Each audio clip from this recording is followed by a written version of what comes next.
Today we are entering our second phase from symbolic theory to instrumental theory in my language, but others call it from formal theory to substantive theory or operational theory.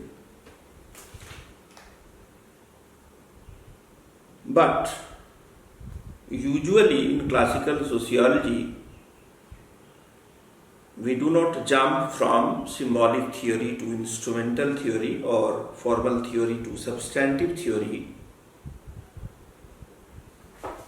but it is the link between the two. This is the bridge between the two.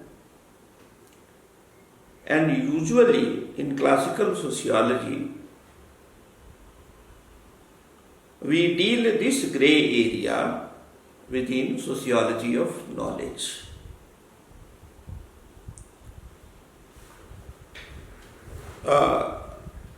There are 6 major books, all substantive books dealing with substantive theory, instrumental theory of society,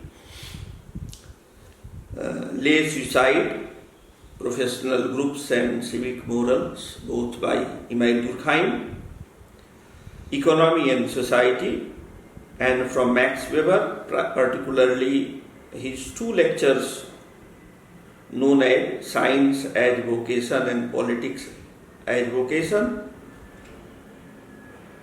Then from Max Weber we come to Karl Marx, and we are dealing with one book but 2 volumes, Capital Volume 1 and Capital Volume 3.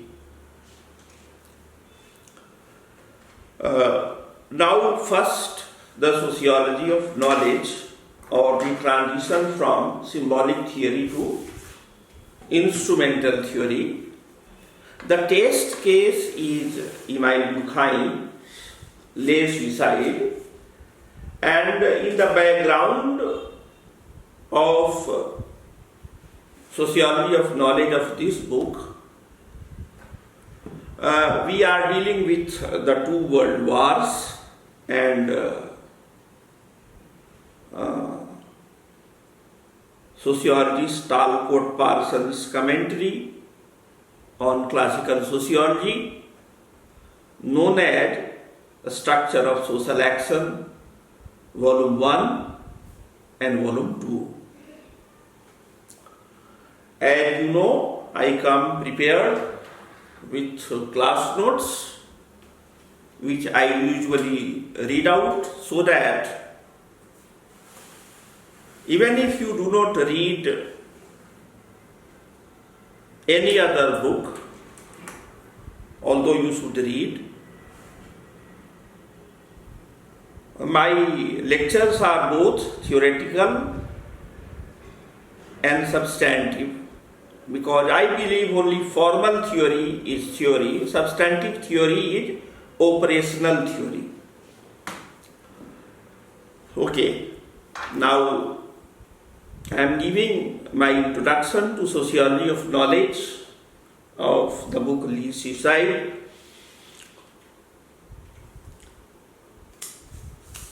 For the English-speaking readers of Emile Durkheim's 1897 book, Les Suicide, this book is set apart from almost all other books of Emile Durkheim. It is perhaps the main reason that it was translated and made available to the English-speaking academic world at last, after all his French books were translated and well received both in Britain and United States, as well as other colonies of Britain, namely India, Pakistan, Australia, Canada, South Africa, etc. Now, as you know, Emile Durkheim had already died in 1917, and in English language, his first book is not The Division of Labor in Society, the first book which he wrote in 1893, nor his second book, The Rules of Sociological Method, nor the third book, Les Suicide, the book which is the test case for today's lecture, nor Primitive Classification, which he wrote with his nephew Marcel Mauss. But the last book which was published in his life, namely The Elementary Forms of Religious Life.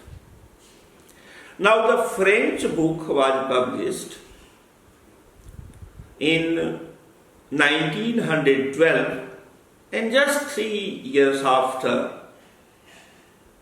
in 1915, the English edition of The Elementary Forms of Religious Life came into English-speaking sociological world.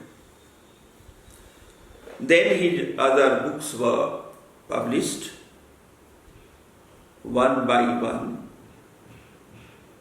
But this book, the third book, Les Suicide in French and Suicide in English, was not translated at all, not even in parts, until 1951. And let us try to understand sociologically this politics of translation.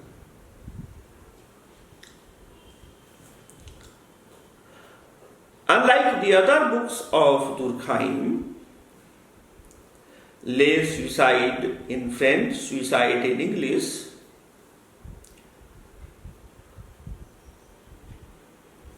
I am repeating, unlike the other books of Durkheim, Suicide is based on a statistical method.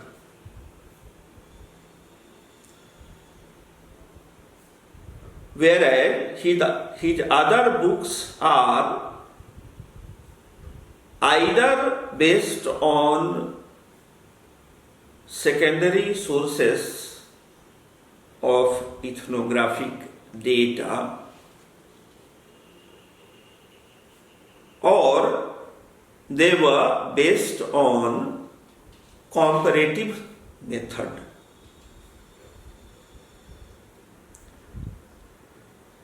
This book is methodologically set apart or different, qualitatively different, because in this book he followed a statistical method, and the data which Emile Durkheim collected, compiled, compared, and analyzed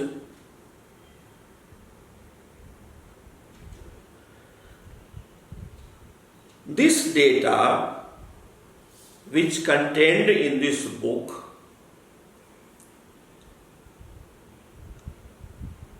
did not fit into the British and American canons of Anglo-Saxon paradigm of market capitalism,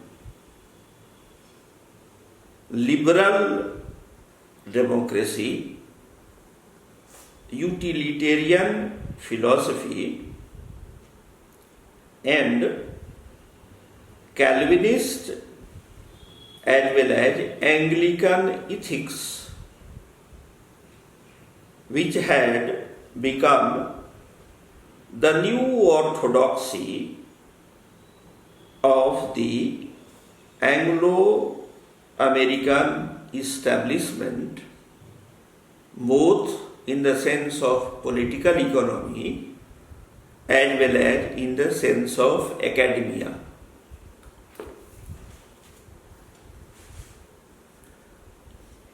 Now, one reason is two world wars. The First World War began in 1914 and ended in 1919. And the Second World War began in 1939 and ended in 1945. Now, in case you read non-partisan history of both world wars, you will be amazed that Imam Durkheim is the only author of classical sociology who wrote on war. I think in 1914 he published a small book, Who Wants War?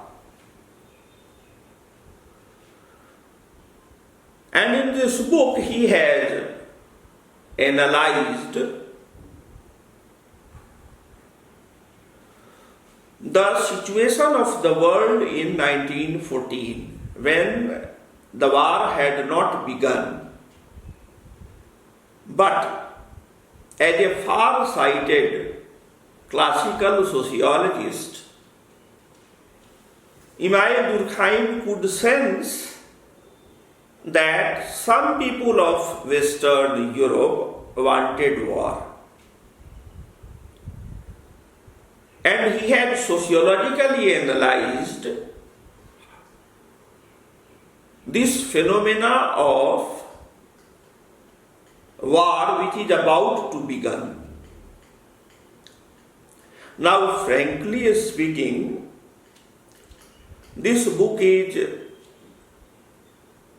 not in the reckoning of any sociologist anywhere in the world, including me.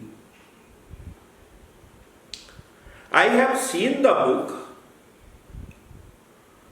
and I also purchased the book. That I found this book very recently. I knew that he had written the book, but it was not available even to me.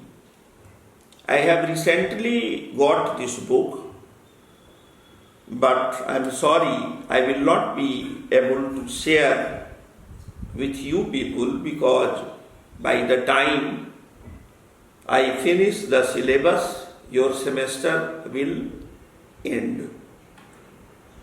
But I promise you, it will be available on YouTube with my other lectures.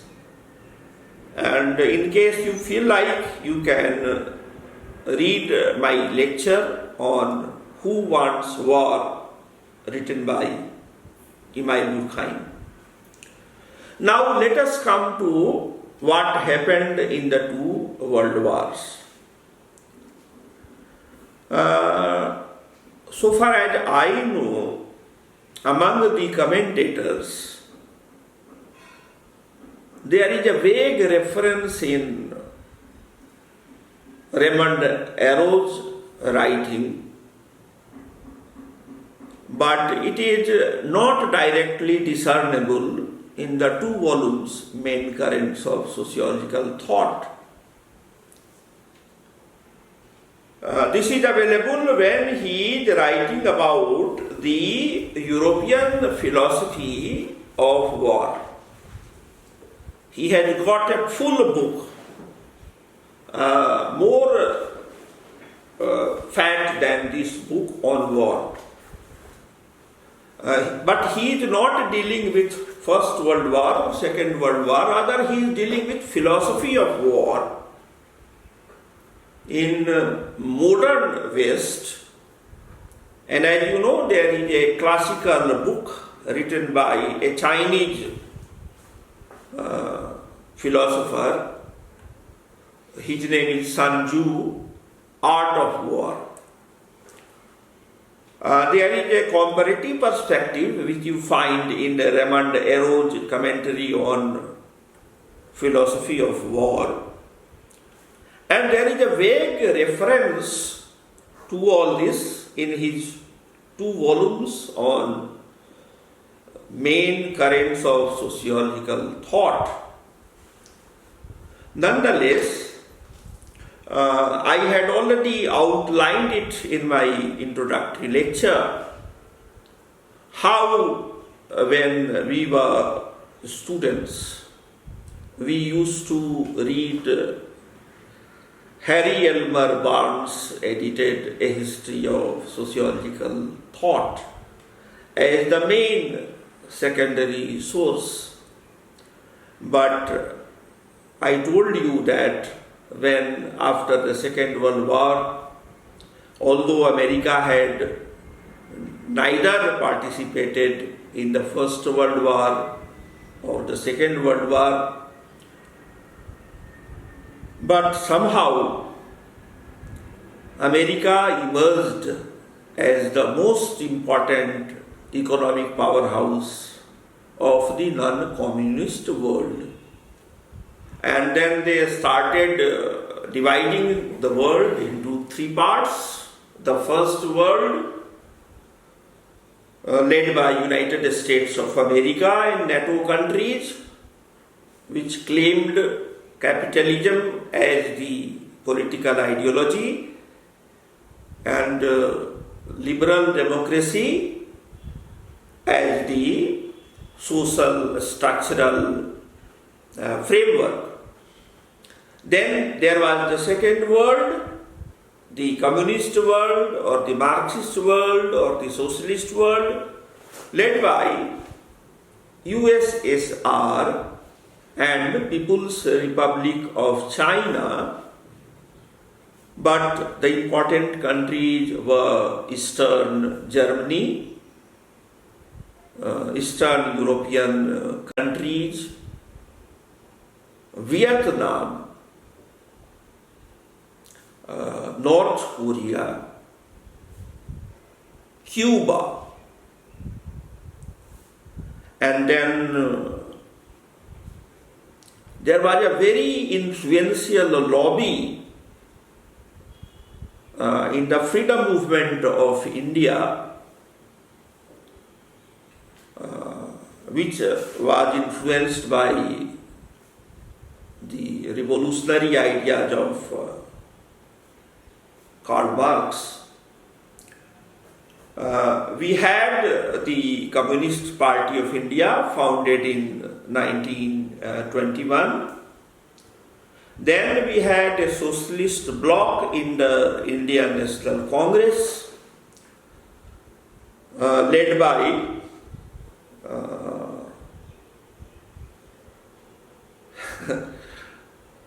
I am not sure this is right or not, but I am just quoting you how the historians of Indian academia have written about it.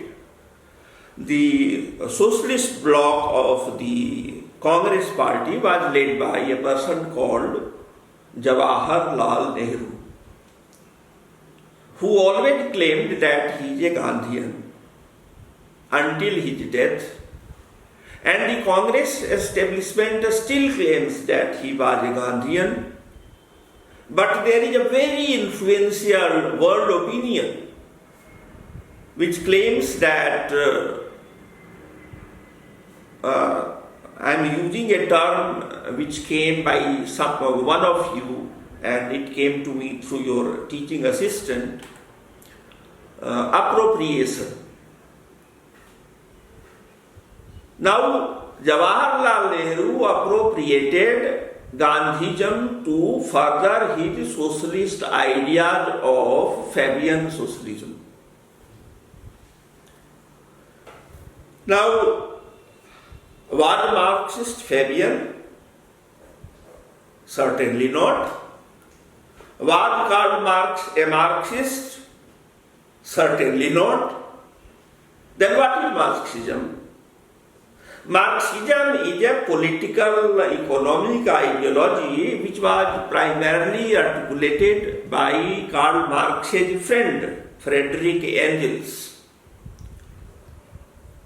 And the interpretation of Friedrich Engels was implemented in Russia by Vladimir Lenin, Leon Trotsky, and Joseph Stalin, and it was modified by Chairman Mao. Therefore, although it was Russia under Stalin which had defeated the Axis forces of Germany, Italy, and Japan,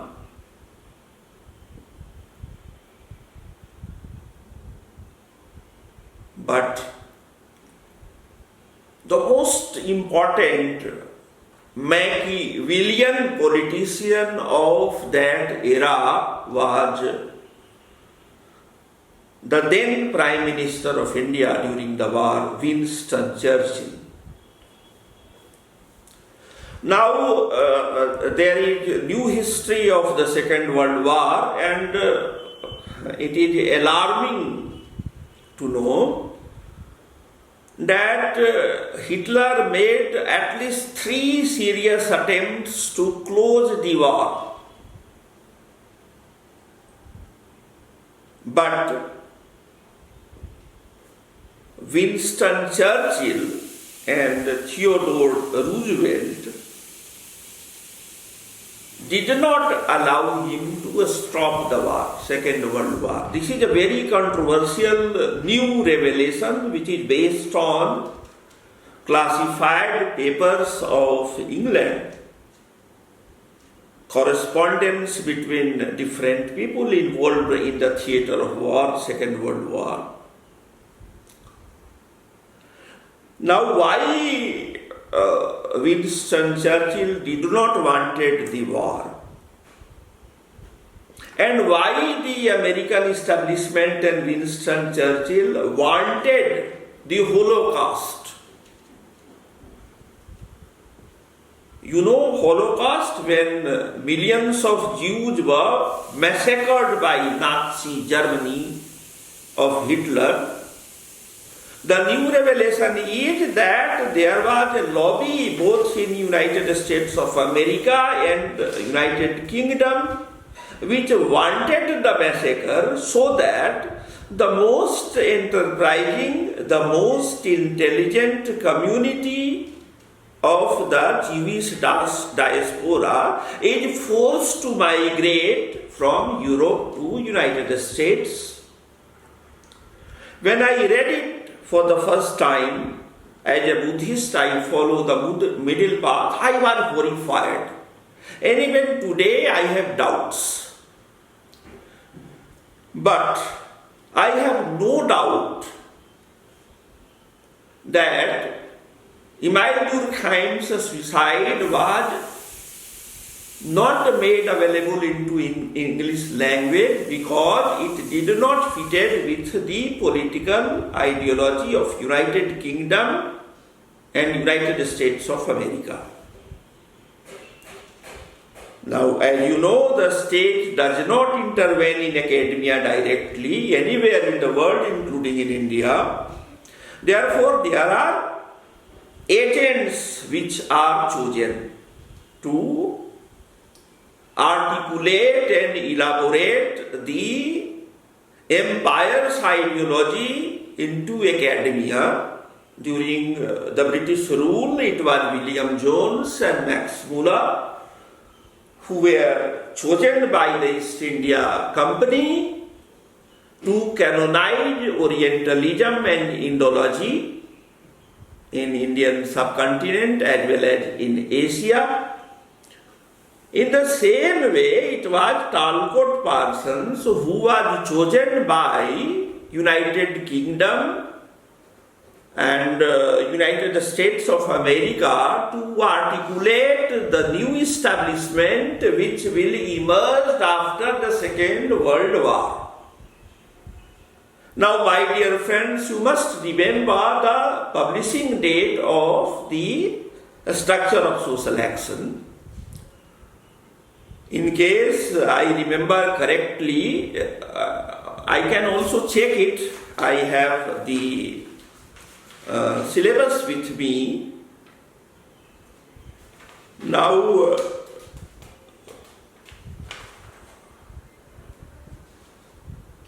Parsons' book was published in 1937, if I remember correctly. And the Second World War began 2 years after publication of this book. And you will be surprised to know that he deals in 2 volumes with many people who played, according to Parsons, a decisive role in the emergence of sociology as a science of society. But there is no mention of Karl Marx. There is no chapter on him. There is not even a section on Karl Marx. Now, I am not a Marxist. I claim again and again that I am a very, very sincere Buddhist sociologist. My theory, my method and technique, all the 3 are Buddhist. I follow the middle path. I do not take extreme positions. But I did not like the way. And then it was the same establishment which played a politics of not translating laicide until 1951. Now, what is significant about 1951? This is the year Parsons published his second book, The Social System. And now I am reading my prepared text so that you can rely on it for your reference. Even before the publication of Talcott Parsons, the structure of social action in 1937,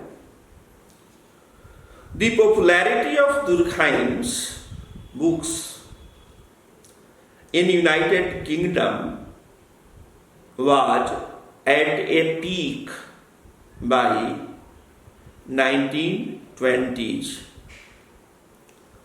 Since both Bronislaw Malinowski and A.R. Radcliffe Brown came up with ethnographic classics which were rooted in Durkheimian sociology, primarily in his books The Division of Labor in Society,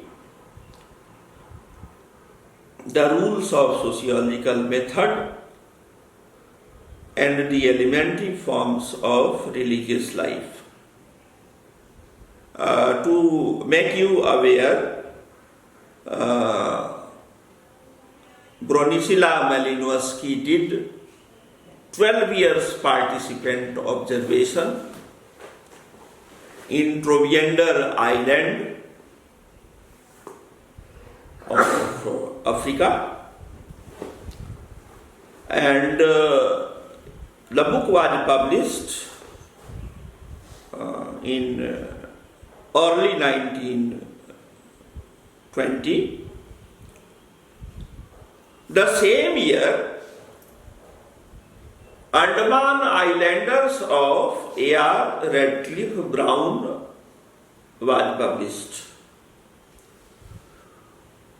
Now you know Andaman Island is in India, and the first fieldwork of A.R. Radcliffe Brown was in India, in Andaman Island. You should also keep in mind that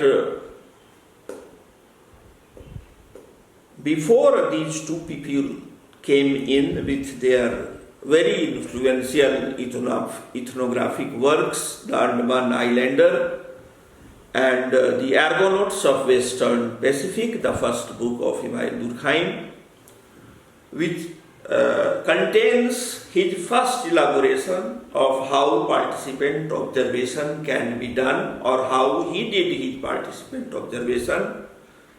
It remains even today the most important guide manual for people doing participant observation of other society or one's own society. You should also keep in mind that the most famous Indian sociologist in the world until now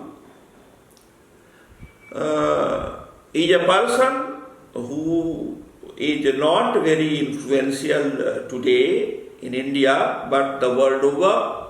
He is equated with Indian sociology for good or bad reasons. His name is Mysore Narasimhan Srinivas or eminent Srinivas. Now, this man, eminent Srinivas, was a student of G.S. Ghurye, who is regarded as the father of Bombay School of Sociology. He was a student of Sir Patrick Gades, who was commissioned by the English Raj, the British Raj. In 1919, the year 1919 is famous for three important events in Indian history. The first was massacre of Jallianwala Bagh, 1919, where General Dyer, I do not remember his first name at the moment, ordered the massacre of innocent Indians. The majority of them were incidentally from the Sikh community.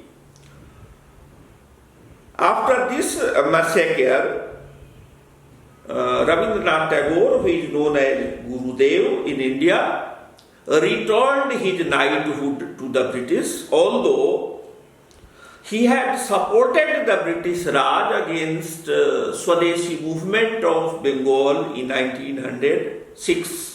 Therefore, you can understand how heinous, this massacre was, that even a supporter of the English Raj, like Rabindranath Tagore, was forced to return his knighthood, and he became a greater critic of the British Raj and the Anglo-Saxon establishment.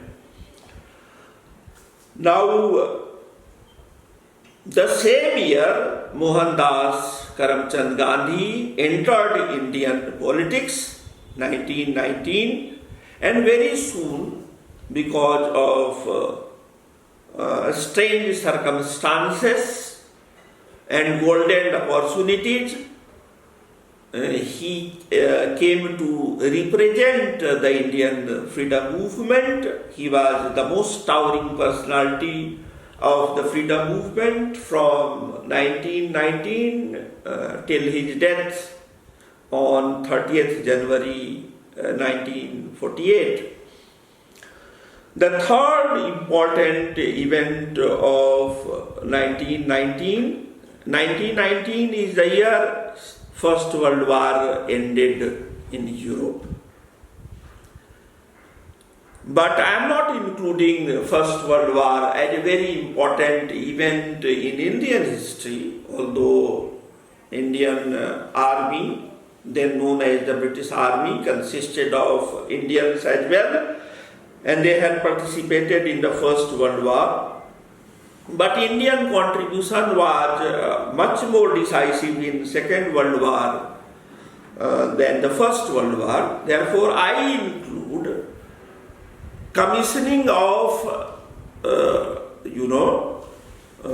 Sir Patrick Gibbs. He was commissioned to open a new department of sociology with a huge fund from the British Raj in Bombay University.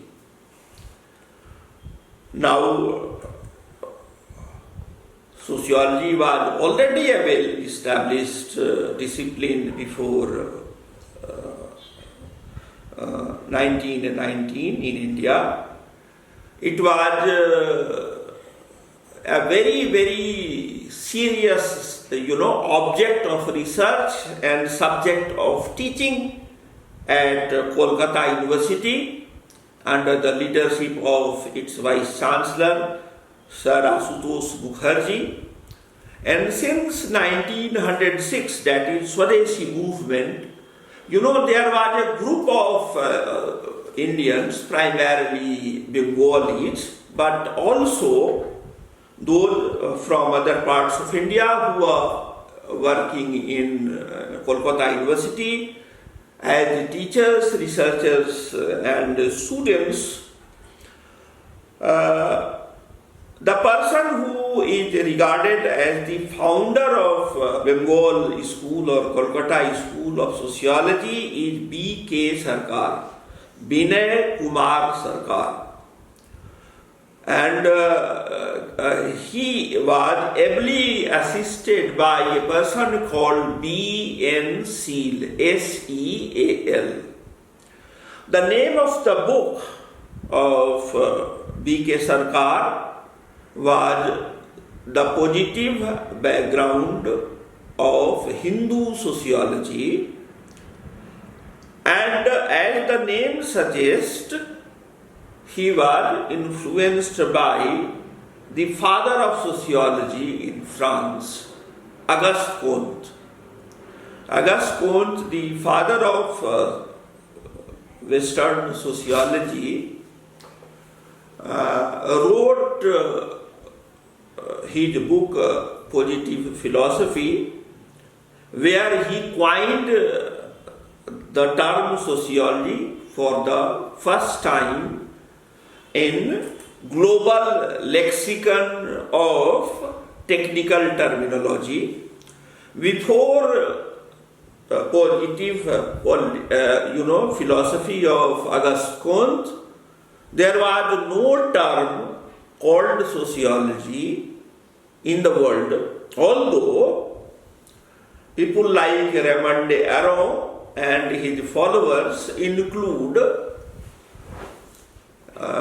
earlier figures like Montesquieu and Voltaire and Tocqueville, who studied democracy in America, although he was a French person, and Edmund Burke, who was a British person who wrote on the French Revolution of 1789, or Thomas Paine, who is regarded as the father of American nation.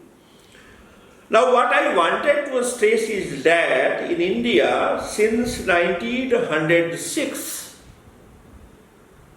the study of sociology on a different line, but taking Western contributions of sociology as a reference was developing.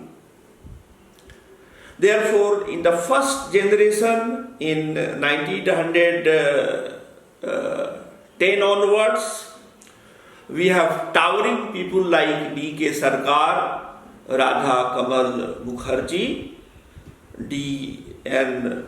Majumdar, and T.P. Mukherjee, and K.C.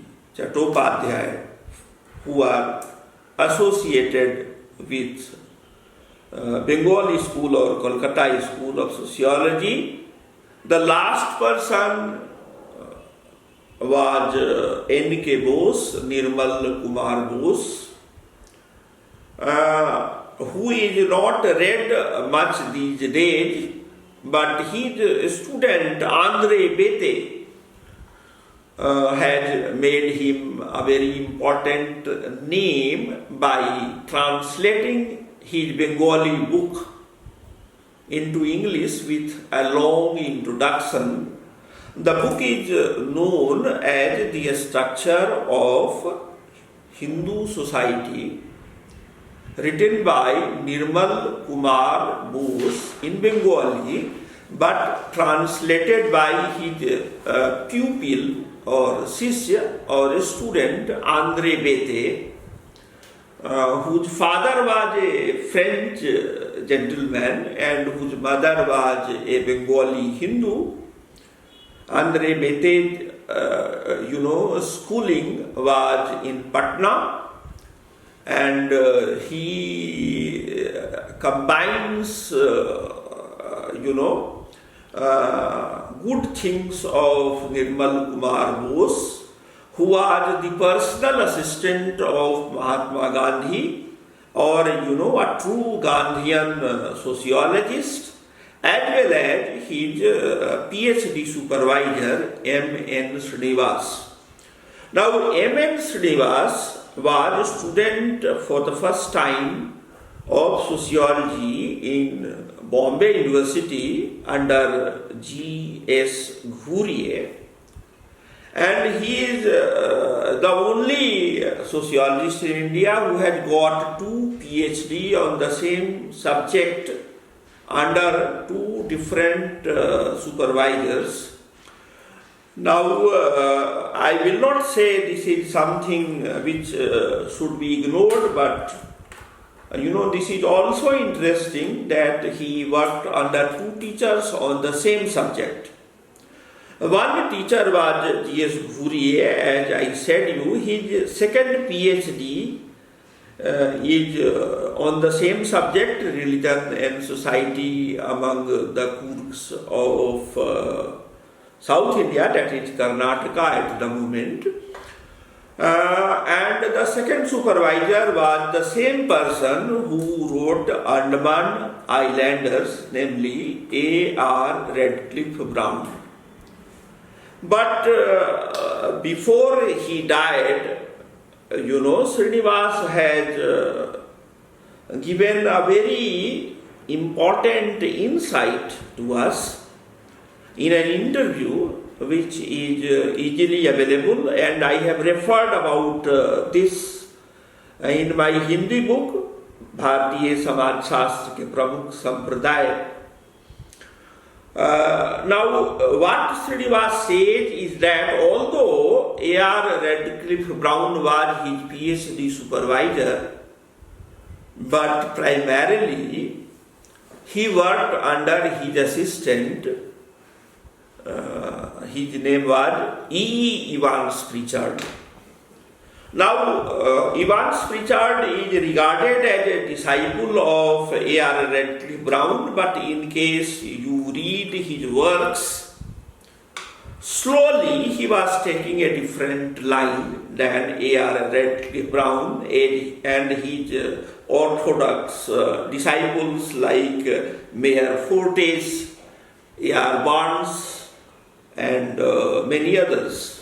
On the other hand, this man, Bronisław Malinowski, had or rather had a direct student in India, D.N. Majumdar, who worked under Malinowski and who was a very important figure in Lucknow School of Sociology, led by Radha Kamal Mukherjee, D.P. Mukherjee, A.K. Saran, Baljit Singh.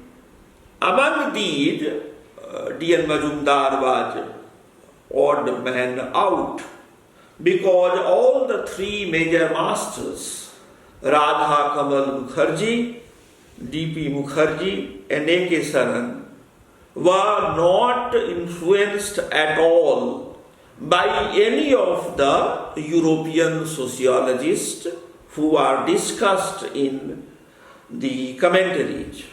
He was neither influenced by Durkheim nor by Max Weber.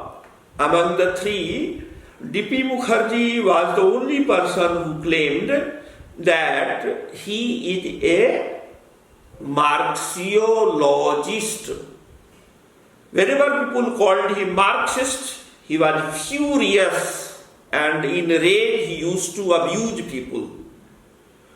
Therefore, he said that I include in my sociology the concepts of Indology which was developed by my teacher associated with Kolkata School of Sociology, and he was also indebted to William Jones, Asiatic Society, and some Indologists. Therefore, to understand Indian society, he borrowed the method of Karl Marx. He borrowed the method of Karl Marx, but he did not borrow the theory or the technique of Karl Marx. Therefore, he was a unique person who synthesized, the methodology of Karl Marx and theory of Indology, and he developed his own concepts over the years to understand Indian society, particularly not the social structure, but social element of culture, that is culture. Therefore, a very developed school emerged out of Lucknow School of Sociology, which was rooted in Kolkata School of Sociology. It is known as cultural sociology. The people who led this were students of Lucknow School of Sociology. They were T.K. Unithan, Indra Dev, and Yogendra Singh, the founder of our Center for the Study of Social Systems. Another student of Lucknow School, namely of D.N. Majumdar, was T.N. Madan, who edited contributions to Indian sociology after Louis Dumont and David Bocock left the editorship, and he also shifted the venue of publication from Paris to New Delhi. Now, these both, D.P. Mukherjee, the teacher of Yogendra Singh, and T.N. Madan, the student of D.N. Majumdar, who was a student of Bronisila Malinowski, both played very important role in development of Congress party's cultural, social and academic policies under Jawaharlal Nehru and Indira Gandhi. D.P. Mukherjee was a close friend of Jawaharlal Nehru, and T.N. Madan worked closely with Indira Gandhi. Now the third person who influenced Indian states policy in culture, in academia during Indira Gandhi years was a person called S.C. Dubey, who is also rooted in the same tradition of participant observation, although he did not claimed to be a follower of either Radcliffe Brown or Bronislaw Malinowski, but he claims to be a part of the legacy of Emile Durkheim and Marcel Mauss.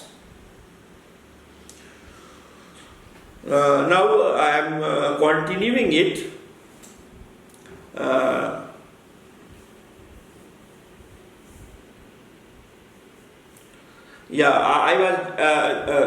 I will repeat once more. Even before the publication of Talcott Parsons, The Structure of Social Action in 1937, the popularity of Durkheim in United Kingdom was at a peak by 1920s. And here I forgot to mention one very important person, G.S. Ghurye, who succeeded Sir Patrick Gates in Bombay University, and he is regarded with B.K. Sarkar and Radha Kamal Mukherjee as one of the 9 founding fathers of Indian sociology, was a student of W.H.R. Rivers. His classmate was K.C. Chattopadhyay, who joined Kolkata University. Now, the difference between this man, W.H.R. Rivers, and the people of second generation, A.R. Radcliffe Brown and Bronislaw Malinowski, can be understood in these two lines. One, unlike Durkheimians and Durkheim himself, who followed some sort of social evolution or evolutionary theory of society, there is evolution from mechanical to organic solidarity, or there is evolution from traditional to modern, society. W.H.R. Rivers believed not in social evolution but diffusion. He followed a theory, rather he articulated a theory. The complementary partner was from United States of America, cultural anthropologist Alfred Kroeber. Both Kroeber and W.H.R. Rivers believed in the theory of diffusion and not in the theory of evolution. Therefore, Durkheim was very popular for some people directly through Radcliffe Brown and Bronislaw Malinowski, but he was also popular because some people like G.S. Ghurye and K.C. Chattopadhyay, under the influence of W.H.R. Rivers, criticized the theory of evolution which Durkheimians were supposed to represent in India. Although I do not think Durkheim was a true follower of social evolution like Karl Marx or Auguste Comte, he was, in my opinion, a social realist, followed a middle path, not of Buddhist variety, but of the Jewish variety. But this is a fact that Lee suicide was not read by any Indian sociologist or any British or American sociologist, because it was not available simply in the English language. Now why? The reason I have told you, because the American and British establishment felt very uncomfortable with the data of Lee's suicide, because it punctured their Anglo-Saxon ideology of capitalism and liberal democracy with solid data, which we will deal tomorrow. Now, to be fair to Talcott Parsons, by the time he published his monograph on social system, 1951, he had moved from Max Weber to the new science of cybernetics, but retained the moral consensus and other seminal concepts of Durkheim. Therefore, Parsons in particular and Parsonians in social sciences in general played a very, very important instrumental role in blocking the translation of Lee's suicide into the English language. I think this is self-evident that politics of translation played, not it had played a role only in the case of suicide, it had played a role many, many times in the history of social sciences in modern world.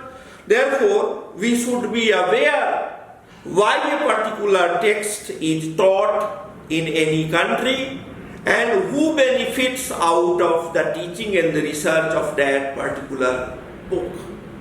I will end here. Thank you.